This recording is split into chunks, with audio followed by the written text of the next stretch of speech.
up, guys? Welcome to another edition of Market Marauders, beating the market one trade at a time. If you're new to Market Marauders, it's an investment channel. Helps you to find the best deals in the market.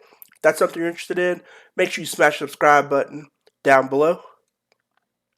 Now, every week I try to give some weekly options trading watch list, just to point you in the right direction in the market. If you're new to options, to gear you in the right direction.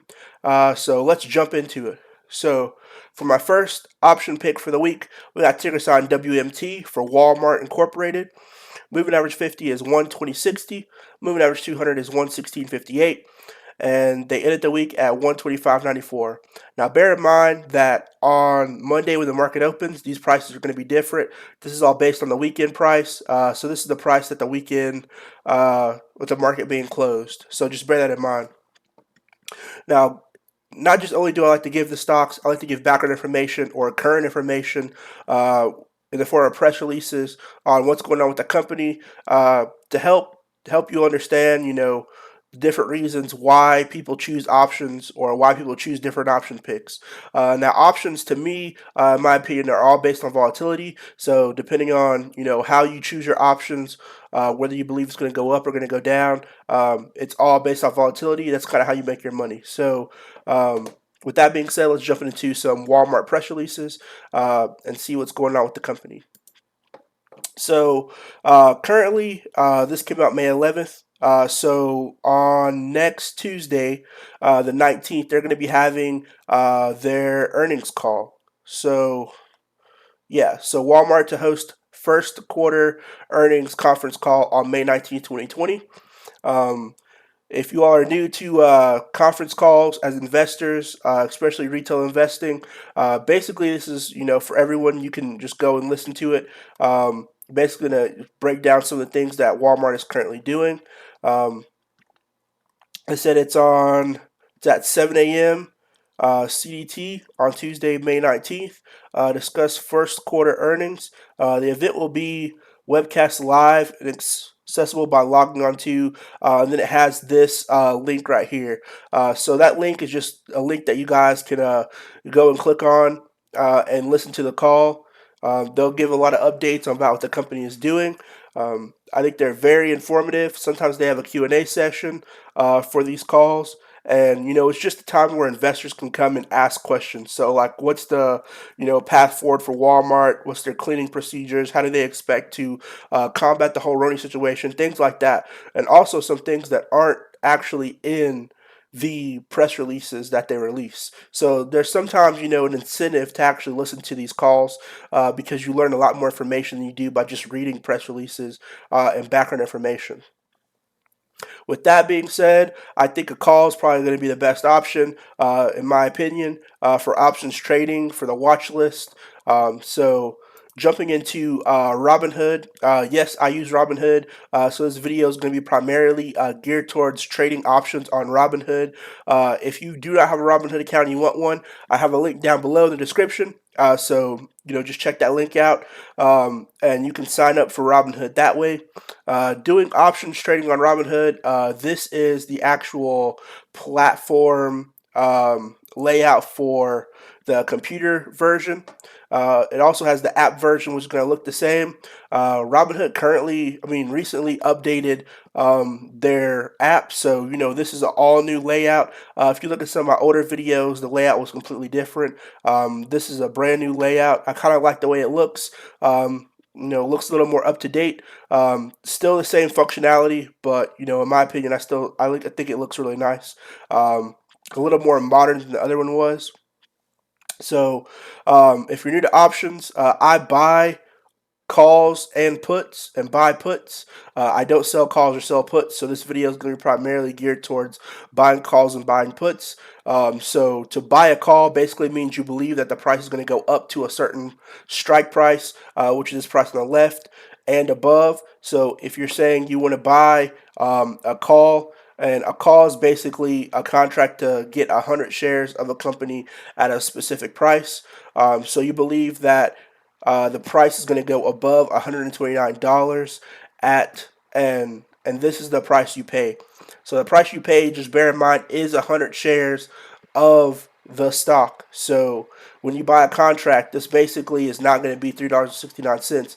It's going to be $369 is what you'll pay for that contract. So just bear that in mind. Also, bear in mind this is based off of a fixed price, which is the share price. So the share price basically shows you is basically the gauge on when you're going to pick these different calls and different puts. So at the bottom here, we have these are all considered in the money options. So in the money options basically means it's gone above this price since we're talking about calls, and calls are bullish positions. So since we're taking a bullish position, a call would mean that the price has gone above this $125, which you can see the share price on Friday was 125.82. So that made this option in the money. So in the money basically is going to be more expensive than out of the money usually, um, you know, because it's already reached that price. Now out of the money options are a lot cheaper. Because it hasn't reached that price yet. But you also got to bear in mind you have expiration dates. So expiration date is basically the date you believe that it will reach that price or above that price. I try to have go at least a month, or a month plus. So not always exactly a month, but a month and some extra time to go and try to execute my option calls and puts, because I think a month is enough time for the actual option to execute, for it to reach that price and me to cash in on it. So if the option expires, so meaning if it gets to this date and you do not, and it does not reach this price, then you have two options. You can um, get the option and pay the price for the 100 shares, um, or you can go and it'll just expire as worthless. So basically, it'll go to zero, which it'll be worthless. And Robinhood will tell you that when it gets closer to that date. It reminds you like the week before your option expires that your option is going to expire that week, and it'll remind you that day when it gets closer to the market what you actually want to do. If you want to exercise that call or put, or if you want to just let it expire. Expiring means you're gonna let it go to zero. Exercise means you're gonna actually purchase those 100 shares at that price. So just bear that in mind when buying calls and buying puts. That's the way that they work. With that being said, I'm going to say for Walmart, strike price between $130 and $126 is probably going to be a good option in my opinion. You're going to be looking to pay between $306 and $493 on that actual call option. Now, there's going to be a lot of volatility based on the earnings and how it actually operates. But my synopsis for giving a call marker for this is that you know Walmart is definitely taking a lot of procedures to help the well-being and health of people who shop there, as well as the employees, and I think that's going to show definitely numbers as their earnings comes out, and we can see how many people have actually been shopping at the stores, as well as the numbers of actual sales. Me personally, I think the sales have gone up just because Walmart has kind of been that staple sort of store that's been open during this whole pandemic situation. So you got Walmart, you got like Costco's been another big one, and a lot of the other grocery store chains like Kroger, Publix, and stores like that have been open during this time. So Walmart to me is one of the ones that I don't think was hit as hard by the Roni. Actually, I think they made more money because of the Roni situation, with people buying essential items like toilet paper and hand sanitizer and other things like that. Also, with states opening back up, I think more people are going out shopping and spending those Donny dollars, that stimulus money that people are actually getting. So I think the economy is being fueled right now by that, as well as Uh, it's getting closer to summer, so people are buying pool items, gardening items. They're trying to get back to their regular lives, because it's summertime is approaching. So that's why I picked them as one of the options for the week. Now let's dive into the second one. So for the second one, I'm going to say is ticker sign NVDA for NVIDIA Corporation. Moving average 50 is 269.29. Moving average 200 is 226.05, and they ended the week at 339.63. So they ended the week really high above their moving average 50 and moving average 200. They're kind of like on a breakout. They've been going up and up and up since about April. Let's see on some of the news on NVIDIA. So I'm not going to click on these articles. I'm just going to read the highlights of some of these. It says amped up HPC Center ride 100 GPU accelerate science. How NVIDIA EGX is forming central nervous system for global industries. Uh, the TensorFloat 32 and A100 GPU accelerate AI training, HPC up to 20 times. Omniverse delivers interactive and collaboration for early access to customers. NVIDIA Cloud XR cuts the cord for VR, raises the bar for AR. NVIDIA CEO introduces Ampere architecture, NVIDIA 100 GPU and news packed kitchen keynote. It says what's the recommended system. B&W Group selects NVIDIA to redefine factory logistics. So basically, if you look at the dates of this is May 14th, May 14th, May 15th. They just have been just pumping out press releases and news of all the things they're doing. And I think, that's definitely going to help the company in the long run. And it basically shows that the company has been very busy. I think, they may have been hit a little hard with the whole China being shut down and manufacturing, but I think, they've kind of bounced back from that, and they're telling you by all the things that they're doing, and it also shows in the stock price. So with that being said, I think a call on this one as well is probably going to be the best option based on where the company is currently at, stock price wise. I think a strike price between $340 to $360 is probably going to be the best option. Expiration date being June 26th. And then you're going to be looking to pay between $16.90 and $25.20. So that's $1,690 and $2,520. I think these are realistic ranges. If you go up above that anymore, I don't think it can hit that by the 26th. Going back into their chart, we can see from the 26th to then is going to be a month interval, and if we look at the month interval for here, it went from about 269 to about 290, almost $300. So we can say from 269 to $300 that was the interval, and that's almost the same interval as these. So I think that is going to be the best option for that one, and that's why I picked them for my number two, because they have a lot of things going on with the company. They're doing constant updates on what they have going on, and I think that'll yield to them being very profitable in the future. Now, jumping into my number three, or my third one for the watch list for this week, I'm going to say is HD for Home Depot Incorporated. Moving average 50 is $202.72. Moving average 200 is $218.81. They ended the week at 239.33, so they're above their moving average 50 and their moving average 200. Jumping into a press release from Home Depot, it says that they're going to be having their first quarter 2020 earnings conference call on May 19th. So look forward to that. It's going to be the same situation with the Walmart one. If you're new to earnings calls, you just basically click on this link. 9 a.m. Eastern time is basically when they're going to have it on May 19th. So that's the time that you're going to click on the link, or a little time before. If you click on it before, you're going to be entered into, like this prompt thing. It's usually going to ask you, the ones in the past usually ask you what job, what place you work, what's your name and email address. Those are the only things that ask you, really. And then you'll be put into a portal where you'll be waiting for the actual conference call to begin. Now, this is good information for anyone who wants to, dive into the company to see how they perform. If there are going to be questions that are going to be asked by the company from actual retail investors or just investors in general. Me being a retail investor, just bear in mind these are all opinionated picks. So, use them to your discretion. And this is just a tool to begin your actual due diligence. So don't use this as the whole due diligence.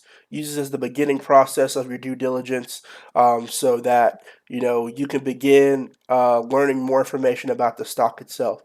With that being said, my synopsis is I think Home Depot is going to have a really good conference call. I think their numbers are probably up, and that is because there's a lot of things going on.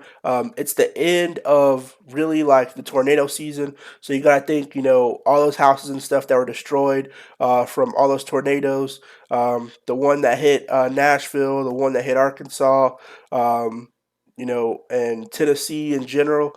Those are probably going to be the ones they're still rebuilding. They're still rebuilding a lot of places. They're going to go to places like Home Depot, and they're going to go to places hardware stores in general to get their supplies. And with that being said, I think, a call is probably the best option. Now, June 26th, going with the other ones, just being consistent with that, showing a month interval, I would say, a strike price between 240 and 250 is going to be a good strike price. You're going to be looking to pay between $628 and $1,210. Now these options, are a little pricey, just like the ones for NVDA were a little pricey. But you got your stimulus, you got your Donny Dollar, so you don't need to worry about it. But definitely, that being a joke, definitely, bear in mind you don't want to spend all your money on options. There are a lot more options out there. There are plenty of stocks out there to choose from. These, to me, I think, with the earnings coming up, are going to have the most momentum. So, just bear in mind if it's not in your budget, use risk management to your advantage. Try not to, be over leveraged when it comes to buying options, because that's never the best way to be. You don't want to spend like your whole check on trying to buy options hoping that they pan out. You want to always do your research and do moderation. So if you got a lot of money saved up, and $628 isn't enough, isn't a lot for you, then by all means, go ahead. But if you're struggling, and you're trying to make ends meet, then maybe hold off and try to find another entry point on something else, because there are plenty of stocks out there. So just bear that in mind. I know a lot of people investing go and try to jump head first, and it's kind of like there's not really any risk tolerance over there. There's no real risk management when it comes to that. So, bear in mind risk management is key, especially for retail traders such as myself. You want to The whole purpose of investing is to preserve capital. So you want to preserve the amount of money that you have in your account, and you want to grow it. You don't want to lose it. So the way you don't lose it is not making risky or bad trades, or not making emotional trades. So you don't want to make a trade to be like, hey, I'm going to jump in head first. Always have a plan. When making your investment, if you're making an investment for long term, make it long term. Even when it goes up or it goes down, make sure that it's long term. So long term meaning you set it and forget it. If you're looking at a trade, and you're trying to turn around and make money on it, then make sure just cut your losses if it doesn't pan out the way you want it to pan out. Meaning if you're saying, okay, I'm picking these stocks for this week. Two out of the five go up. Take your profits on those 2 out of the 5, and then if your cutoff is 1 week, those other ones, just cut your losses. Don't sit around and be like, oh, next week it's going to go back up. Just cut your losses and use more risk. Risk mitigation, or risk tolerance, or risk management. So thank you all for staying until the end of the video. I have a bonus number 4, so let's jump into it. So going into the last one for the watch list, we have ticker sign LOW. So LOW is for Lowe's Companies Incorporated. Moving average 50 is 94.05. Moving average 200 is 107.81. They ended the week at 113.78. So they're above their moving average 50 and barely above their moving average 200, but still above their moving average 200. So jumping into a press release from them, they announced that they're going to have their earnings as well next week, and that's going to be on May the 20th, which is Wednesday. So just like the other ones, you'll go and you'll click the link around the time where it has on here, so 9 a.m. Eastern time. So around that time, you'll click on the link. You'll be prompted with a couple of questions. You'll answer those questions, and then you'll be put into the portal. A lot of good information comes from that. And just like my analysis for the Home Depot one, I think they're going to have a good earnings as well. People are still rebuilding from the storms. Storms were very heavy this season. Hitting Tennessee, Arkansas, and some other states really hard. And I think people are still in the process of rebuilding. Um, and with that, they're gonna go to Home Depot. They're gonna go to Lowe's. Those are like the two main retailers. Unless the Home Depot and the Lowe's were the places that were destroyed during the tornadoes, if they're open, they're gonna go to those places. So that being said, I think their earnings are going to be really good, and I don't think they were really affected by the whole Roni situation. So a call is probably going to be the best option in my opinion, and a call around the price of 116 and 120. So bear in mind these strike prices are stagnant, but these prices, the price you pay, are going to change. They're all based on a share price. So with it being out of the money option, yes, it's cheaper than the in the money option, but the strike price. Is going to be consistent. So the market may open, this may jump to 120. So all of these are going to be in the money. Uh, jump to 121, and then all these are going to be in the money. So just bear that in mind. Anything can happen when the market opens. So these prices aren't the same, but these strike prices to me are pretty realistic, especially considering the fact that it was at that price right around the end of February. So with that being said, you're going to be looking to pay between $443 to $628. Now, this is per contract, so just bear that in mind. The $443 is going to be per contract, which is your agreement to buy 100 shares at this price. So just bear that in mind. Drop a comment down below. Tell me what stocks you guys are looking at for the week as far as options trading. Hope this watch list helps you out. Hope you all got some value out of it. I'm going to try to have a watch list up every week for options trading because I know a lot of people are getting into options. And I know Robinhood, to me, is a good platform for trading options. I know Webull is another alternative out there. I currently don't have a Webull account. I plan on making one soon. And when I do, I'll try to do a side-by-side comparison between the two, Robinhood and Webull. I'll try to incorporate that into the actual analysis itself. But until the time being, I'm going to continue with the Robinhood options trading. But drop a comment down below. Tell me if it helped you guys. Make sure you smash that subscribe button. And good luck to you all trading out there. Peace.